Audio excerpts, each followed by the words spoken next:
Selanjutnya, kita akan membuat keyakinan kelas. Langkah pertama, murid-murid menyiapkan alat-alat dan bahannya, kemudian menuliskan usulan, peraturan, dan keyakinan kelas di karton per kelompok.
Guru memberikan bimbingan dan arahan kepada murid yang kesulitan membuat peraturan dan keyakinan kelasnya. Selanjutnya adalah memisahkan antara mana peraturan kelas dan mana keyakinan kelas. Assalamualaikum warahmatullahi wabarakatuh.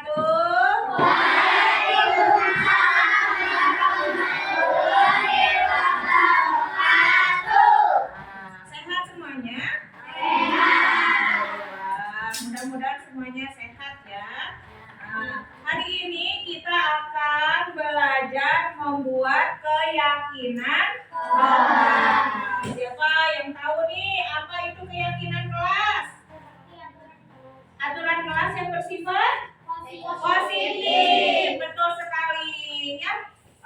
Kalau yang biasanya sudah berlaku di kelas kita nih, yang sudah ditempel itu berupa peraturan. Kata-katanya biasanya negatif ya. Nah, itu perbedaannya. Kalau peraturan kelas itu biasanya bersifat negatif kata-katanya. Contohnya, ada yang mau jawab nggak? Contohnya, tidak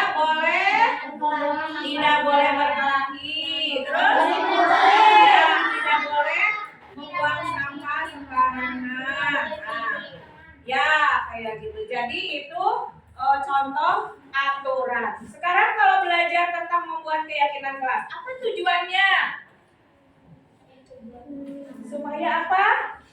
Kelas kita rukun, betul, aman, ya. Apalagi tadi tertib, betul sekali, ya. Nah, sekarang tugasnya adalah kalian membuat kalimat yang berupa peraturan.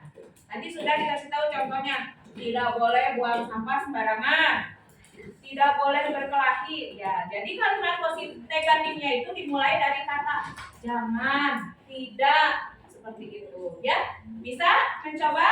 Bisa. Ya, Ibu akan membagikan ini ya kertasnya. Kalian tulis di sini kalimat negatif yang berupa peraturan di kelas kita. Ya, bisa mengerti ya? Bisa.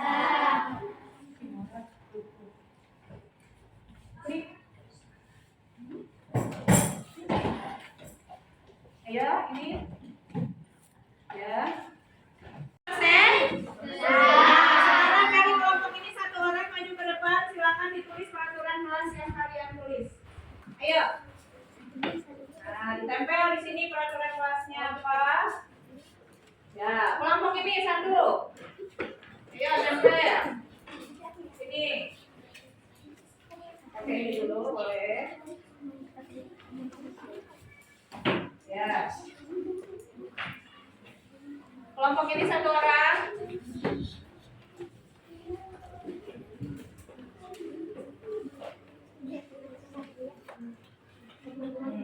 Tempel.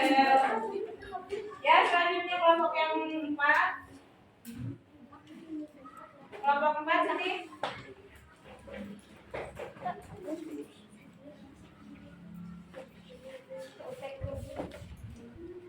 Ya. Kelompok 5.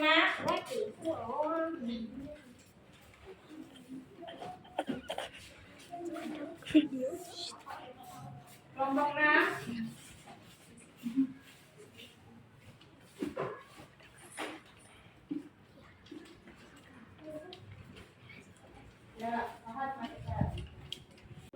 Ya, alhamdulillahirobbilalamin, sudah terkumpul nih peraturan kelas ya yang tertera di sini. Yang pertama, tidak boleh makan saat pelajaran, ya. Lalu apa? Tidak pilih-pilih teman.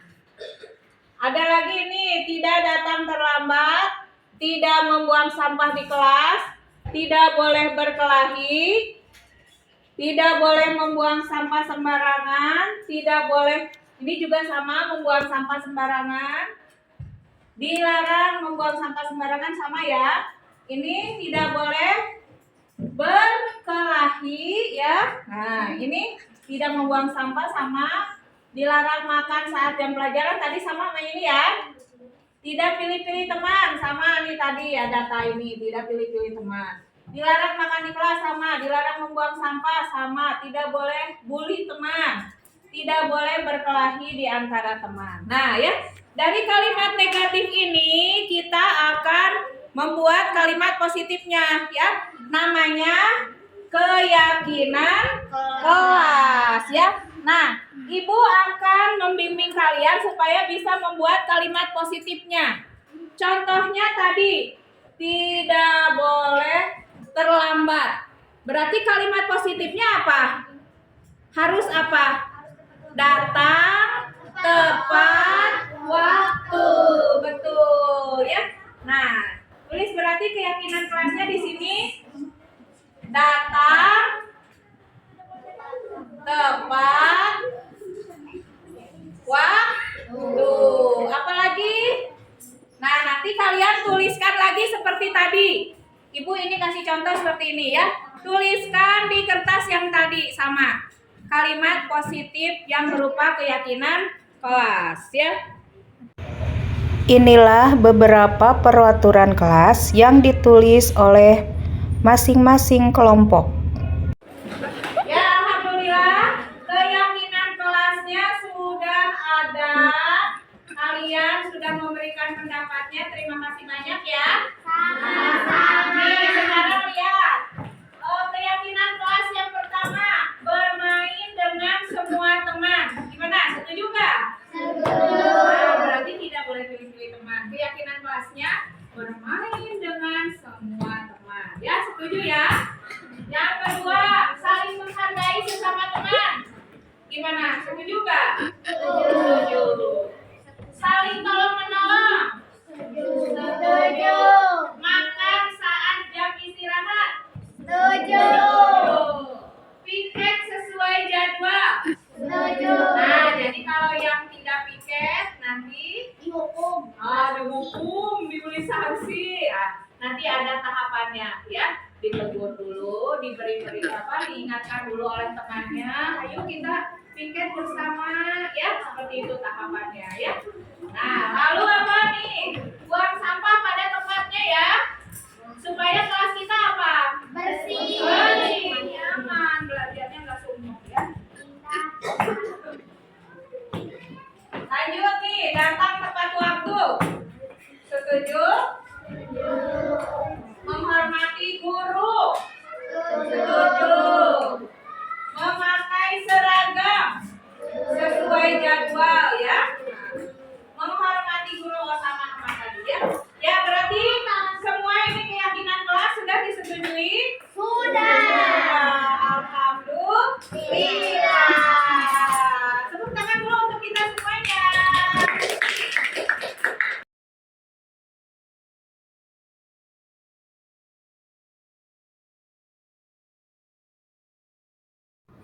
Inilah beberapa dari keyakinan kelas yang telah dituliskan oleh masing-masing kelompok. Alhamdulillah akhirnya terbentuk juga keyakinan kelas yang disepakati oleh semua warga kelas 4B. Mudah-mudahan dapat terlaksana dengan baik. Ini adalah beberapa contoh pelaksanaan dari keyakinan kelas di sekolah kami.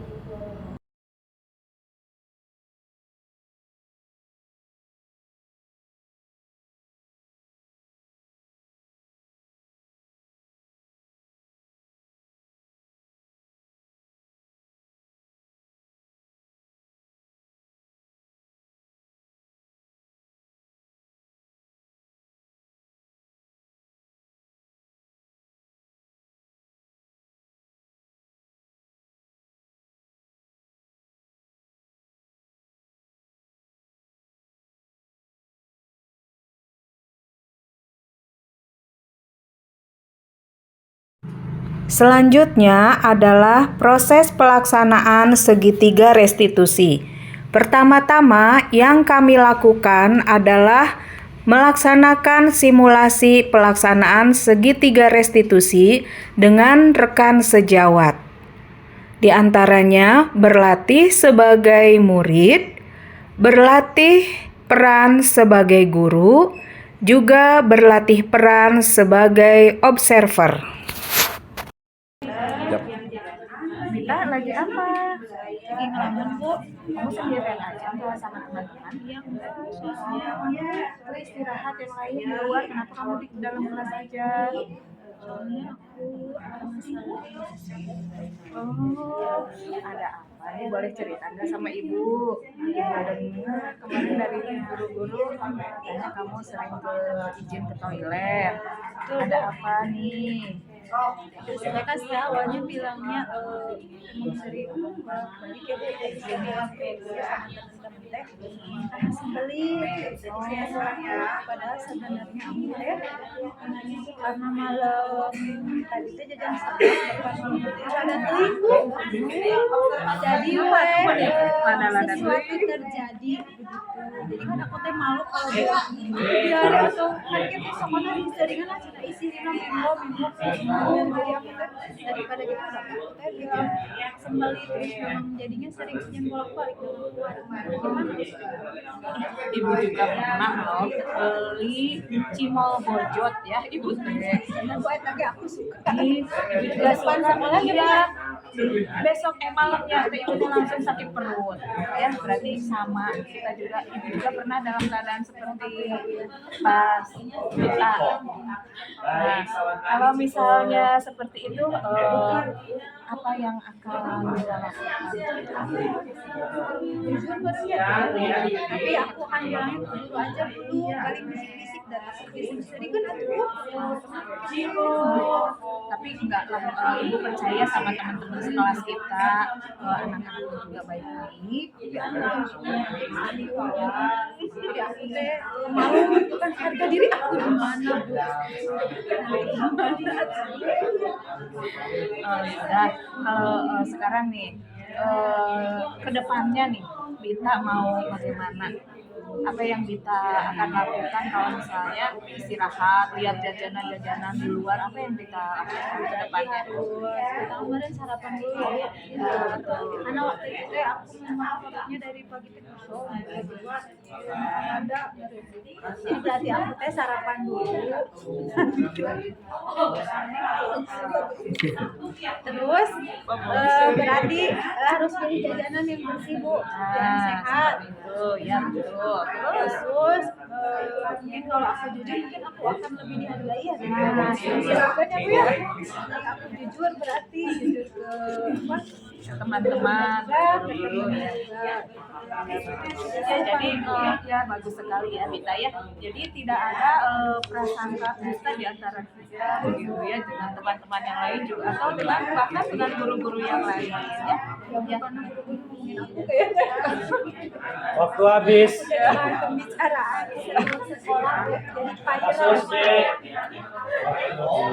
Oke kalau gitu ya sudah, silakan sekarang Dita kalau mau istirahat jajan yang sehat ya, jangan yang pedas-pedas dulu, jangan yang dingin es-es kayak gitu dulu ya. Oke, kita mau istirahat dulu ya. Ya.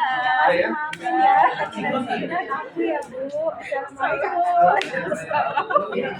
Hai Ciko, kenapa di warung? Kenapa di sini? Tadi teh Ciko teh lapar. Terus Ciko teh kan belum sarapan. Jadi daripada kan memang jadwal piket Ciko hari ini, tapi gak ada teman yang mau piket Pak. Jadi Ciko kan malas Pak masa sendirian piketnya. Kan capek Pak kalau sendirian. Kan udah aja Ciko teh ke warung sekalian isi perut buat sarapan. Tadi bapak tuh setelah lewat ke kelas. Ada orang Ciko kemana kan bapak? Pas lihat di warung ini Ciko di sini ternyata. Begini, oh jadi apa ya? Apa sih alasan Ciko tadi kan karena lapar ya? Oh ya? Iya, Karena lapar. Bapak sementara ini tidak kami akan Ciko sih sebenarnya karena manusiawi juga ya. Kalau bapak juga lapar pasti bapak larinya ke warung atau ke warteg gitu. Daripada pingsan Bapak. Iya benar Ciko, daripada pingsan mending ke warung isi perut ya. Tapi apa ya itu kata bapak juga setiap orang kan bisa melakukan kesalahan. Bapak juga sama semua guru juga sama pasti melakukan hal yang dilakukan Ciko untuk di antara ada alasannya. Ciko paham, Ciko berangkat pergi ke warung untuk kembali makan. Nah setelah itu Ciko senang nggak kalau ini salah orang lain bisa piket, Ciko malah di sini teman-teman Ciko sedang piket di kelas. Kamu nggak menurut Ciko? Ya sih Pak, menurut saya juga itu teh termasuk salah sih Pak sebetulnya. Tapi kalau misalnya udah sarapan terus nanti Ciko janji deh Pak langsung nanti ke kelas piket lagi deh Pak. Ya siap. Kalau gitu mah berarti setelah ini tahu Ciko apa yang harus dilakukan Ciko. Ciko akan di kelas untuk melakukan piket kelas. Seperti itu kelas kita sepakati dulu bahwa kita itu harus sering hormat, terus bekerja dan merasa diterima dan dimiliki. Gitu ya Pak ya. Mungkin sekarang boleh Ciko ke kelas dan mengerjakan piket kelas. Terima kasih Ciko. Siap Pak. Sekarang Ciko ke kelas. Assalamualaikum Ali. Waalaikumsalam Bu. Maaf ya diganggu istirahatnya. Tahu kenapa dipanggil ke sini? Tahu. Nih tadi saat mau lewat kelas ada istirahat. Dia tadi katanya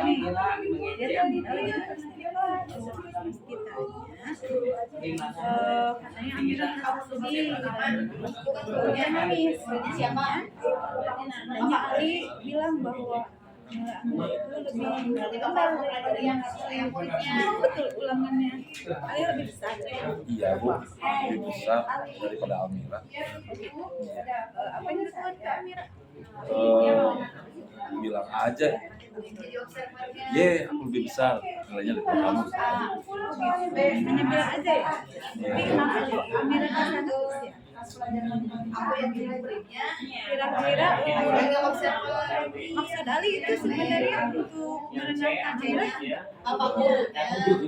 Merasa bangga aja sih sebenarnya, merasa bangga aja nilainya lebih. Ya, Amira lebih rajin belajarnya saat ini ya, jadi malah lebih bagus. Nah, tapi sebenarnya konfirmasi ke Amira, ternyata Amira tuh merasa sedih karena merasa bahwa karena nilainya lebih rendah, jadi sedih gitu, karena mungkin dianggapnya Ali bukan mengejek ya, merendahkan Amira. Karena Amira sebenarnya belajar keras, cuma persoalan dapatnya nilainya lebih kecil. Tapi sebenarnya wajar ya, saling merasa bangga gitu kan, karena memang kita sudah berusaha. Dan setiap orang juga kalau berusaha pasti hasilnya bagus, tapi kan kalau tidak berusaha pasti hasilnya ibu ingin menghargai kerja kelas kali gitu kan, karena sehingga belajar rajin membaca buku ini bisa berubah. Nah tapi ternyata ada awalnya kita baca ya, tapi ada pihak lain yang mengatakan karena menurut pendapat dari itu keyakinan saya tidak terhadap keyakinan kelas yang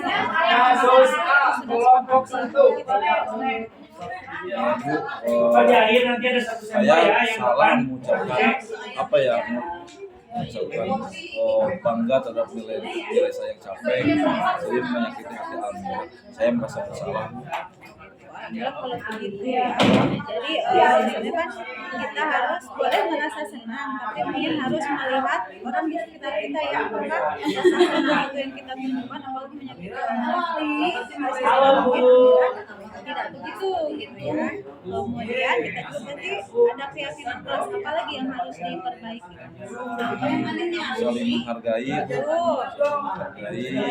Biar kenapa kita harus menghargai Amira biar Amira biar tidak merasa biar Amira juga merasa aman dan nyaman di kelas ya. Mungkin kan dengan Ali berbicara itu Amiranya jadi tidak percaya diri ya, mungkin motivasi belajarnya jadi menurun. Namun nilai saya kecil lagi masih direndahi gitu kan ya. Berarti sepakat ya, kita harus meningkatkan keyakinan kelas pertama tadi harus terus belajar, kemudian boleh merasa senang tapi harus melihat lingkungan di sekitar, kemudian harus juga saling mengerti sehingga orang di sekitar kita akan merasa nah apa nih yang kira-kira minta maaf gitu sama Almira, terus kemudian mengajak teman-teman sekelas apa ya, meyakini lagi keyakinan kelas yang sudah disepakati. harus minta maaf dulu ya, memang merasa sakit hatinya oleh Ali ya, sehingga mungkin mudah-mudahan nanti Amel juga bisa memaafkan ya. Nanti bersama-sama Ali, ibu juga berusaha untuk menjalankan lagi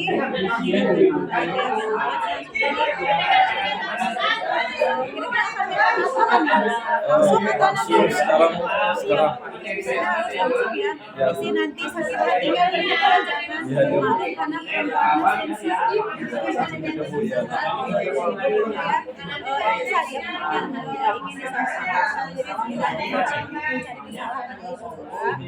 tapi kita ingin berdiskusi atau ingin mengajak solusi apa nih yang bisa kita lakukan. Terima kasih hari ini bersama-sama pada ini akan saling merasa senang dan tetap bisa berkembang baik. Terima kasih atas kerjasama untuk hari ini ya. Silakan boleh istirahat. Berikut adalah beberapa contoh kasus kejadian yang terjadi di kelas 4B. Di antaranya adalah tentang perselisihan antar teman, 2 orang anak yang berselisih karena kesalahpahaman. Kasus kedua adalah tentang seorang anak yang salah dalam manajemen waktu antara belajar, bermain, dan istirahat. Kasus yang pertama adalah tentang Kimora dan Ainun. Kimora dan Ainun ketika pelajaran olahraga bermain benteng-bentengan bersama teman-temannya. Berhubung Ainun murid baru, dia tidak tahu cara bermain benteng-bentengan yang sebenarnya. Sehingga Kimora memberitahu cara dan teknik permainan. Tapi Kimora memberitahu Ainun dengan suara yang keras dan sedikit emosi, sehingga Ainun kaget dan dia merasa tersinggung, sehingga dia menangis, merasa dia tidak enak kalau ditegur oleh Kimora.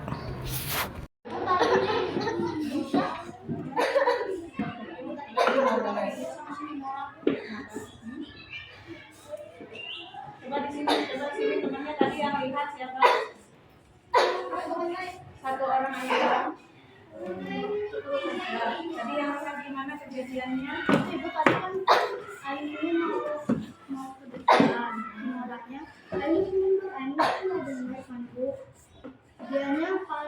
sama marah-marah ke Ainun. Tapi aku nggak marah kan?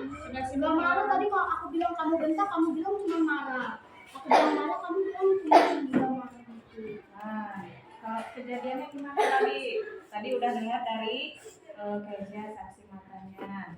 Sekarang kalau dari Kimora gimana? Ainun udah dapat sensi. Dia kenal sama aku dari kemarin. Ainun, digituin. Habis itu kayak nanti kadang Ainun. Udah gue tiba-tiba sih dia mau gitu aku. Sama mereka juga ngomong. Oh, ini lagi permainan apa? Ucing-ucingan, Bu. Tris-trisan, kucing-kucingan. Coba sekarang ibu mau tanya kalau siapa ini Ainun mengerti tidak cara bermain benteng-bentengan atau tris-trisan? Benteng-bentengan. Permainan cara bermainnya. Kalau Kimora tadi maksudnya apa? Memberitahu. Bukan memberitahu. Suaranya agak besar. Oh, gitu. Coba sini Kimora duduk di sini dulu, ambil ininya, kursinya. Sama tadi kayak Ainun nanti kasih Ya, oke, berarti ibu tahu permasalahannya. Tadi dalam permainan ya, dalam permainan Ainun mungkin sudah tahu permainan ya, tapi masih belum terlalu paham gitu. Ya, coba sekarang Ainun, maksud Ainun tadi inginnya gimana? Inginnya gimana permainannya? Inginnya Kimora ngasih taunya pelan-pelan gitu, jangan marah. Yang bilang sama Kimora, jangan nangis dulu, bicara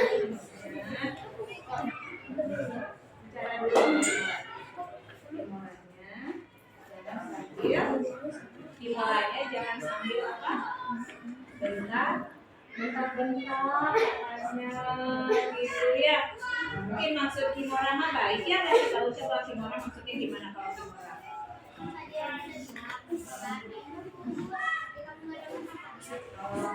Kasih tahu gitu Kimora teh. Oke, kalau begitu berarti maksud Kimora baik ini memberitahu Ainun. Karena Ainunnya memang belum terlalu paham ya permainan itu. Nah, sekarang berarti kita harus saling memaafkan, harus saling memahami sifat masing-masing teman ya. Misalnya Ainun tidak bisa dikelasin sama teman-temannya ya, baru tahu permainan itu. Terus Kimora juga berarti nanti lemah lembut kata-katanya ya, jangan terlalu kasar, jangan terlalu keras ngasih tahunya ya. Sekarang coba keyakinan kelas aku, biar kita sepakat kalau bermain nih. Coba sini kumpul teman yang lain. Gimana opininya kalau permainan gimana nih keyakinan kelasnya? Kalau ada yang tidak bisa diberi tahu ya cara bermain permainan apa saja ya. Tidak hanya benteng-bentengan tapi permainan yang lain juga. Kalau ada, coba jadi kita bikin keyakinan kelas dulu. Kalau ada yang ingin bermain dan temannya tidak tahu cara bermainnya, berarti apa? Dikasih tahu cara bermainnya. Yang kedua, kalau apa lagi?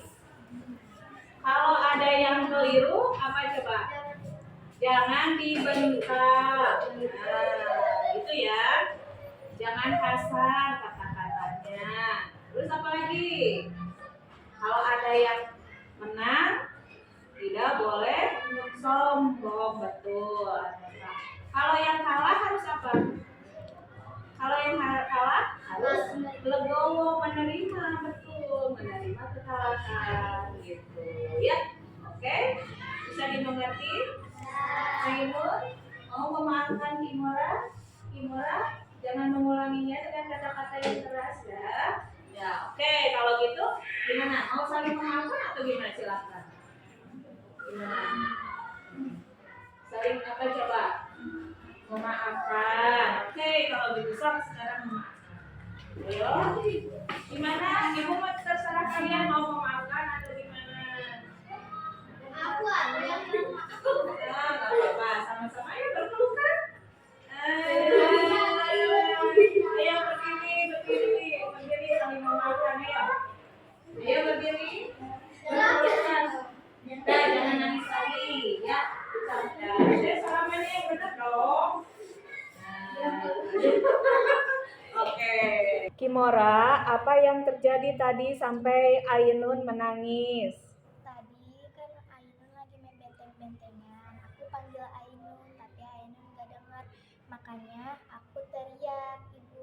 Oh, Kimora merasa kesal atau bagaimana? Udah, soalnya Ainun tuh gak dengar, jadi aku kencang suaranya. Oh, begitu ya.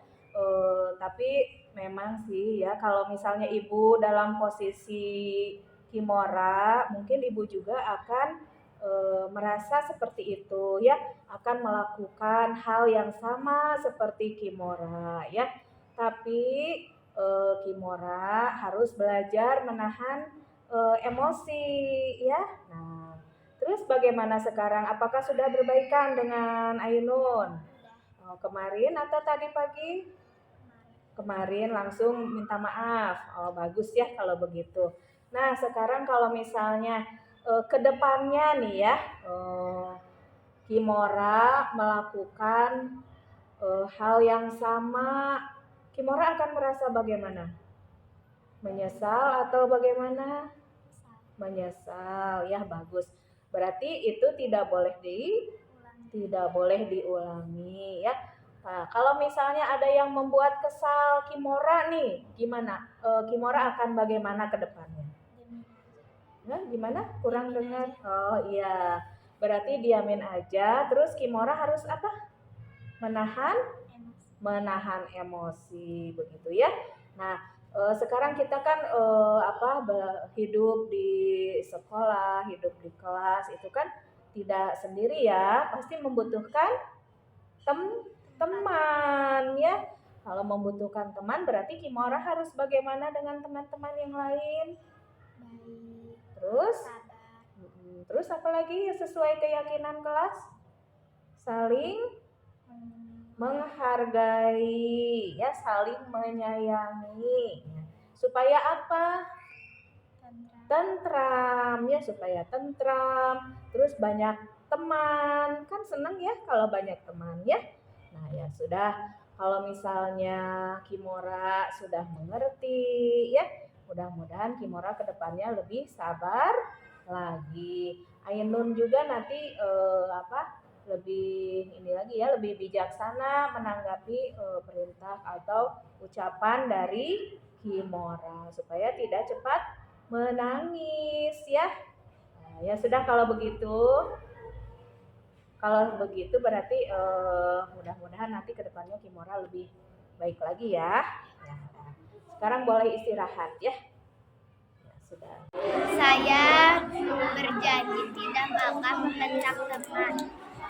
Saya menyesal dan akan tidak mengulangi lagi.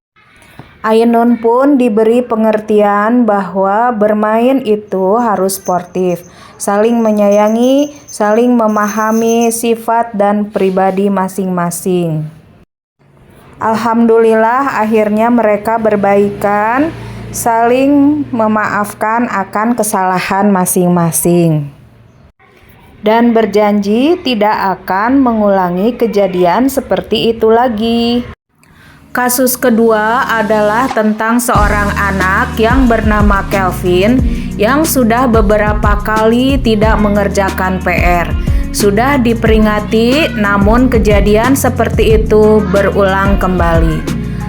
Setelah ditanyakan, ternyata alasannya adalah dia sering tidur terlalu malam. Tapi bukan karena bermain game.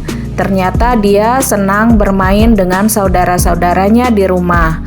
Dia tidak bisa mengatur waktu antara bermain belajar, dan istirahat. Kebetulan juga kedua orang tuanya bekerja sehingga tidak ada yang memperhatikannya. Kelvin, kenapa tidak mengerjakan PR hari ini? Tidurnya kemalaman. Tidurnya kemalaman. Kenapa bisa seperti itu? Main sampai malam. Wah, harusnya Kelvin itu bisa membagi waktu antara bermain, istirahat, dan tidur, ya.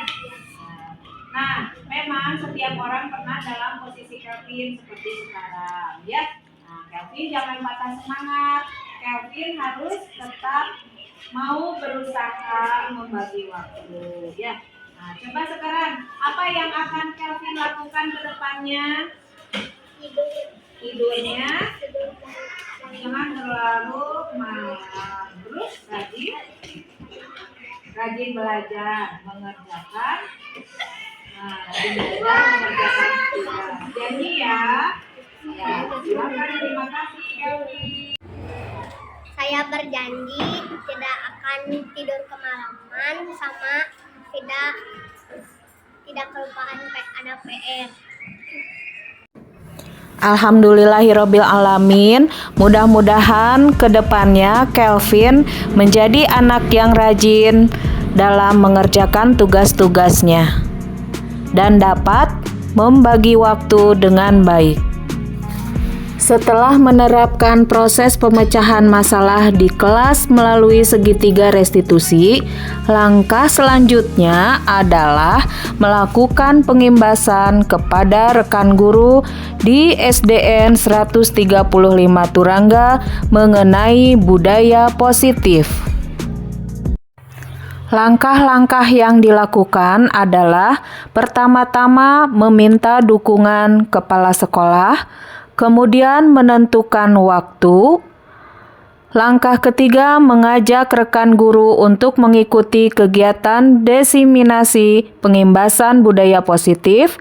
Selanjutnya menyiapkan materi, menyiapkan sarana, dan yang ditunggu-tunggu adalah pelaksanaan kegiatan pengimbasan budaya positif. Panjatkan puji dan syukur kehadirat Allah Subhanahu wa taala karena kita masih diberi kesehatan. Juga tidak lupa shalawat serta salam kepada Nabi Muhammad Sallallahu Alaihi Wasallam. Pada kali ini saya akan memaparkan atau sharing ya Bapak Ibu ya lebih tepatnya tentang diseminasi budaya positif di sekolah. Materinya adalah yang pertama perubahan paradigma belajar, disiplin positif, nilai kontrol, kebutuhan dasar manusia, konsekuensi, dan restitusi. Dan yang terakhir adalah segitiga restitusi. Yang pertama adalah perubahan paradigma belajar. Seperti yang telah kita ketahui bersama bahwa konsep belajar sebelumnya adalah berdasarkan stimulus respon berubah menjadi teori kontrol. Seperti yang kita ketahui, stimulus itu artinya rangsangan ya Bapak Ibu ya. Kalau respon itu tanggapan atau biasa kita kenalnya dengan aksi dan reaksi. Nah, kalau untuk sekarang kita perubahan paradigma itu menjadi teori kontrol. Nanti akan dijelaskan lebih lanjut bagaimana teori kontrol. Ya, ini pembelajaran dirancang berdasarkan prinsip pembelajaran, yaitu teori kontrol. Ya. Jadi yang berpihak kepada murid yang bersifat berdiferensiasi. Sehingga setiap murid akan belajar sesuai dengan kebutuhan dari tahap perkembangannya untuk menjadi manusia yang bisa meraih keselamatan dan kebahagiaan yang setinggi-tingginya.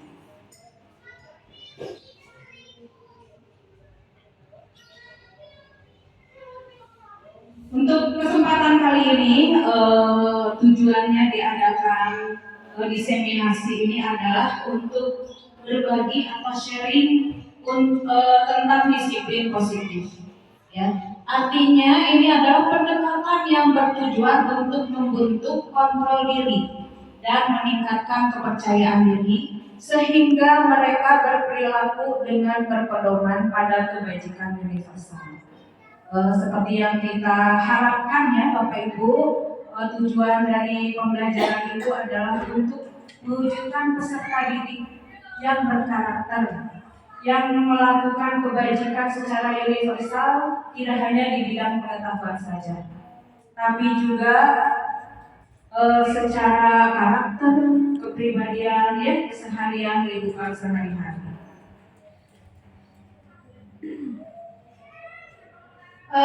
Untuk supaya tidak jenuh,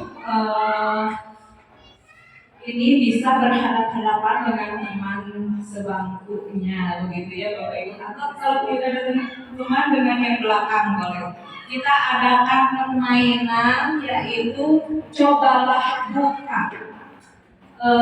Bergantian ya, nanti salah satu yang menghafalkan, yang salah satunya mencoba membuka ya. Anggap yang dalam kepala itu adalah suatu benda yang sangat berharga ya, yang sangat penting buat kehidupan kita ya. Bisa dimulai nggak Bapak Ibu ya? Ya, Devi dengan saya boleh Devi. Oh, yang disampaikan Bu Evi berusaha membuka, berusaha membuka salah satu. Bertahan boleh, bertahan boleh, dan kebutuhan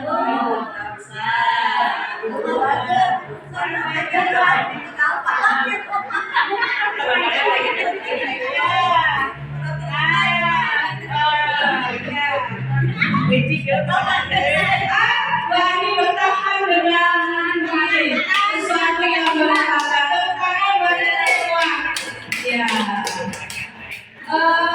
Baiklah, berarti Bapak Ibu ada yang mengepalkan tangan, ya, kekeh tidak mau membuka. Ada juga yang dengan keridoannya membuka. Ya, apa itu artinya? Ya. Ya, apakah Anda atau B membuka kepalan tangannya? Tadi ada yang membuka, ada yang tidak ya. Atau menutup kepalan tangan, walaupun dengan rayuan, misalnya bukalah please, tolong itu bisa membantu saya, misalnya ya. Nah, ternyata yang memegang kendali itu adalah diri kita sendiri ya Bapak Ibu ya. Apakah mau membuka untuk orang lain atau mempertahankan begitu ya? Itu ternyata tergantung kepada kebutuhan saat itu. Ya. Nah, bagaimana selanjutnya? Ini adalah termasuk dari teori kontrol ternyata ya. Teori kontrol ini berdasarkan menurut seorang psikiater dan pendidik bernama Dr. William Glasser. Ada teori kontrol atau kontrol teori ya. Yang kemarin berkembang ya ke sini jadi choice theory. Ya. Nah, ternyata ini adalah untuk meluruskan beberapa miskonsepsi ya. Ilusi guru mengontrol murid. Pernah tidak Bapak Ibu? Ya, kalau saya pernah. Saya ingin murid saya itu mematuhi apa yang kita inginkan. Ya, mungkin karena anak itu melakukan suatu indisipliner. Ya. Nah, murid itu mengontrol dirinya, apakah dia mau membuka terhadap apa yang kita sarankan atau tetap bertahan. Jadi disesuaikan dengan kondisi murid tersebut. Misalnya dia ingin mendapatkan kasih sayang, maka dia membuka. Berarti itu kebutuhannya adalah membutuhkan kasih sayang ya, dari gurunya. Jadi membuka saran, masukan yang kita berikan. Atau bahkan ada anak yang sulit sekali dikendalikan, melakukan kesalahan, kita kasih masukan, kita kasih pepatah supaya mematuhi, tapi tetap dia tidak mau membuka. Berarti itu dia belum, gitu. Kebutuhannya tidak di situ. Coba kita cari kebutuhan lain, ya. Kita identifikasi dulu, ya. Kebutuhan murid itu apa? Apakah dengan cinta dan kasih sayang? Apakah dengan butuhnya pengakuan dan lain sebagainya?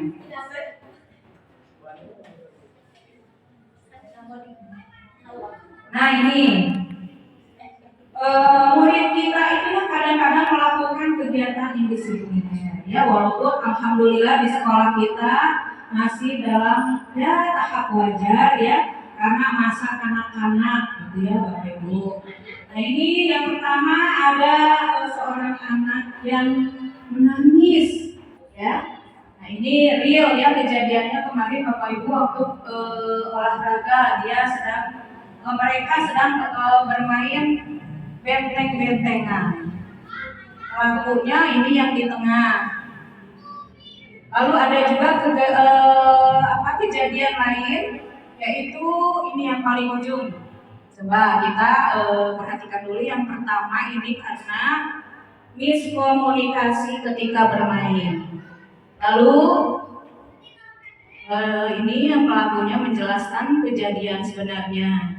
Yang ketiga ini adalah dia tidak mengerjakan PR sudah beberapa kali, diberi masukan tapi tetap tidak ada perubahan. Mungkin ini yang tadi yang mempertahankan kebiasaan buruknya atau kebiasaan negatifnya. Nah ini kebutuhan dasar manusia ya. Jadi setelah diidentifikasi dari peristiwa-peristiwa itu, kebutuhan dasar manusia itu ada 5. Yang pertama adalah bertahan hidup. Ya, bertahan hidup mungkin dia di keluarganya dan lain sebagainya. Jadi dia ke sekolah itu misalnya jarang karena membantu orang tuanya bekerja misalnya ya. Lalu yang kedua ada kebutuhan kasih sayang dan rasa diterima. Karena mungkin orang tuanya bekerja, ya dua-duanya dia misalnya dengan adiknya di rumah, dia jadi merasa kekurangan kasih sayang. Lalu ada kekuasaan atau power. Mungkin anak itu merasa dia mampu, dia pintar, jadi dia ingin menguasai teman-temannya. Yang selanjutnya adalah kebebasan. Kebebasan ingin memilih apa yang diinginkannya. Yang terakhir adalah kesenangan. Ya, nah, kesenangan dia misalnya ingin belajar sambil bermain di luar atau bermain sambil belajar. Nah, itu ya. Selanjutnya, ini kasus yang tadi antara anak di kelas, yaitu antara Ainun dan Kimora. Jadi ketika bermain benteng-bentengan itu, mungkin Ainun karena murid baru, jadi dia tidak mengenal permainan di daerah Jawa Barat. Kebetulan dia itu pindahan dari Aceh. Jadi ketika diberitahu cara bermain, teknis bermain oleh Kimora, dia tidak mengerti. Akhirnya Kimora ini kesal karena mungkin timnya kalah. Perhatikan Bapak dan Ibu guru bahwa ini adalah salah satu contoh kasus yang biasa terjadi di kelas ya. Silakan Bapak perhatikan dulu videonya Bapak Ibu. Nanti kita akan simpulkan ya apa saja yang harus kita lakukan untuk menangani masalah murid seperti ini. Silakan diperhatikan videonya.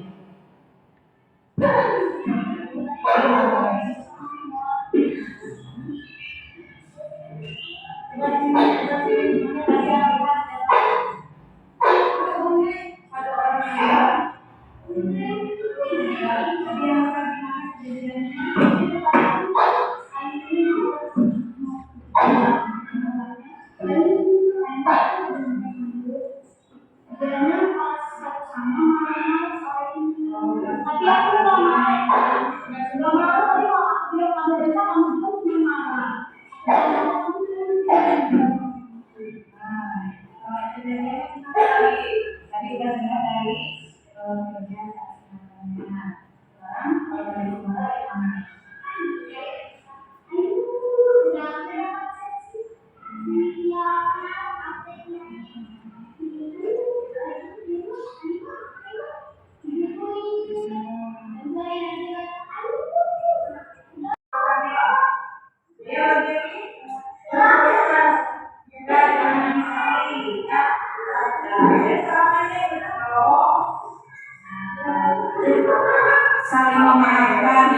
Ibu terakhirnya ya. Nah, setelah itu kasus yang biasa terjadi ya Bapak Ibu.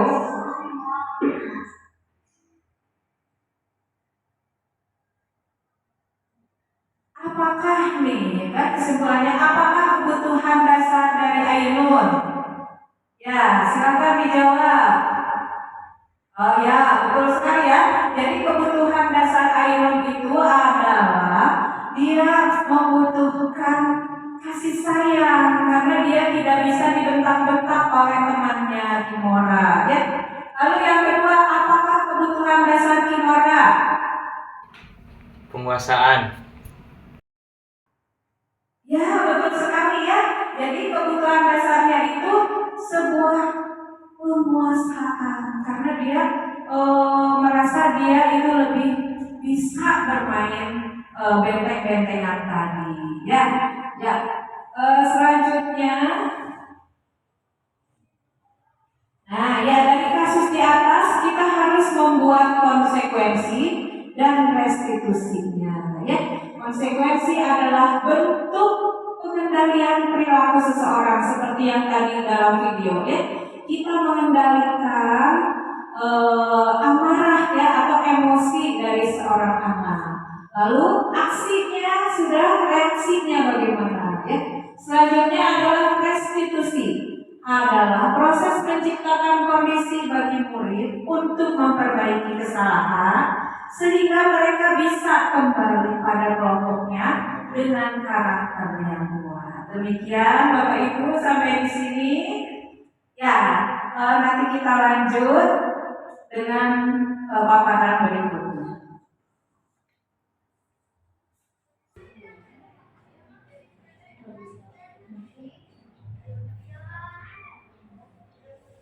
Konsekuensi dan restitusi. Ya. Konsekuensi adalah bentuk pengendalian perilaku seseorang yang membutuhkan proses stimulus respon.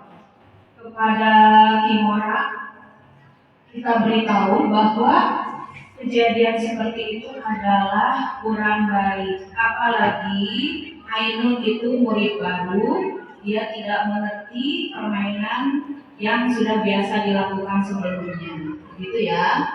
Lalu yang restitusi adalah proses menciptakan kondisi bagi murid untuk memperbaiki kesalahan sehingga mereka bisa kembali pada kelompoknya dengan karakter yang lebih kuat. Nah ini ya, di situ proses restitusi itu dengan memberi pengertian kepada Kimora ya bahwa seperti itu tidak boleh dilakukan dengan nada keras, gitu ya Bapak Ibu.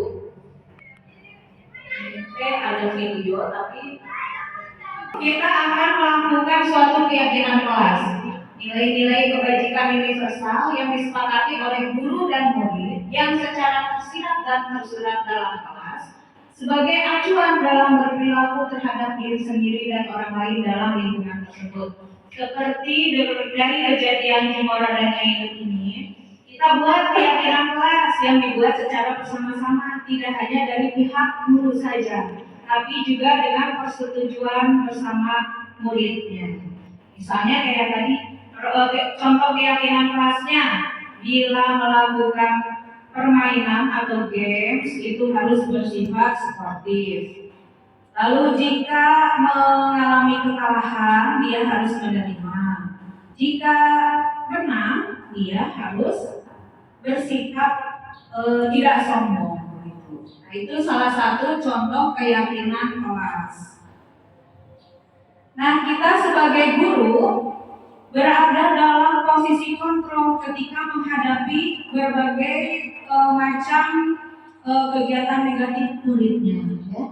Misalnya ini yang tadi saya berhubungan dengan Kimora dan Ainun. Ketika kita berposisi sebagai penghukum, ini jawaban ketika menanggapi peristiwa anak ini seperti memarahi sifatnya, ya. Terus wajahnya misalnya secara kasar sambil melotot dan lain sebagainya. Kata-katanya pun ya kadang menyakitkan muridnya seperti awas kalau kamu tidak patuh pada peraturan bla bla bla bla bla, seperti itu ya. Yang kedua, posisi kontrol itu adalah pembuat rasa bersalah. Misalnya kalau kita sebagai guru berucap seperti begini, bagaimana kalau orang tuamu mengetahui kejadian ini? Nah, ya, murid akan berpikir, ternyata aku salah, ya, ternyata nanti orang tuaku bagaimana? Nah, seperti itu ya. Kalau kita berposisi sebagai teman, mungkin kalimatnya agak gaul, ya, seperti oke, ibu mengerti, lain kali, bla bla bla bla, begitu. Nah, sebagai posisi kontrol, yang lainnya adalah pemantau. Memantaunya berarti kita ketika anak melakukan kesalahan itu, ayo sekarang konsekuensinya apa? Sanksinya apa menurut kamu? Begitu ya. Nah, yang posisi yang paling ideal itu adalah sebagai manajer. Ya. Guru kita berposisi sebagai manajer, berarti memberikan kesempatan kepada murid untuk menyelesaikan masalahnya. Apa rencanamu untuk memperbaiki hal ini? Tentu saja dengan bimbingan dan arahan dari guru. Kedepannya kamu harus bagaimana? Jika tidak mengerjakan PR, kamu nanti bagaimana? Kedepannya apa langkah yang kamu lakukan supaya kedepannya kamu bisa memperbaiki hal ini? Pertama adalah menstabilkan identitas. Seperti yang tadi telah dilakukan ya, bertanya apa yang terjadi dengan kenapa sampai Ainun misalnya menangis, bertanya tindakan yang sebenarnya. Nah, lalu kita mungkin akan memberi tanggapan seperti berbuat salah itu tidak apa-apa, ibu juga pernah melakukannya. Ya. Lalu validasi tindakan yang salah. Nah, berarti itu tidak benar atau kurang tepat dilakukan, begitu ya. Lanjutnya menanyakan keyakinan. Setelah ini bagaimana nih menurut kamu ya? Kalau kamu melakukan hal ini lagi, nah itu. Jadi keyakinannya misalnya kalau tidak mengerjakan PR, kalau anak kelas 1 atau kelas 2 mungkin tulis 1 halaman. Misalnya saya berjanji tidak akan melalaikan tugas, atau saya berjanji akan mengerjakan PR 1 halaman, begitu ya. Itu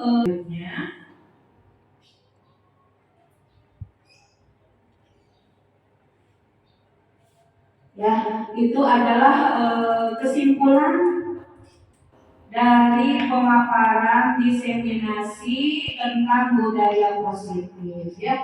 Mari di akhir pertemuan ini ya, kita usahakan untuk melaksanakan budaya positif, karena memang sebelum-sebelumnya kadang-kadang kita juga guru itu manusia masih sering melakukan kesalahan, masih sering sulit mengontrol emosi kita. Jadi tidak hanya Bapak Ibu, saya khususnya masih sulit untuk mengontrol emosi, apalagi ketika berhadapan dengan murid yang diberitahu beberapa kali tapi tetap saja ngeyel, tetap saja mengulangi kesalahannya. Marilah kita mencoba secara bertahap mungkin ya Bapak Ibu memperbaiki kesalahan ini, ya, kekeliruan ini. Demikianlah pembahasan mengenai pembebasan materi modul 1.4. Mohon maaf apabila masih banyak kekurangan. Wabillahi taufiq wal hidayah. Wassalamualaikum warahmatullahi wabarakatuh.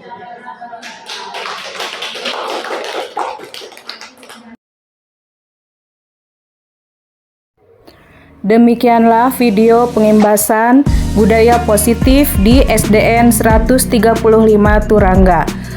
Mohon maaf apabila masih banyak kekurangan. Wabillahi taufiq wal hidayah. Wassalamualaikum warahmatullahi wabarakatuh.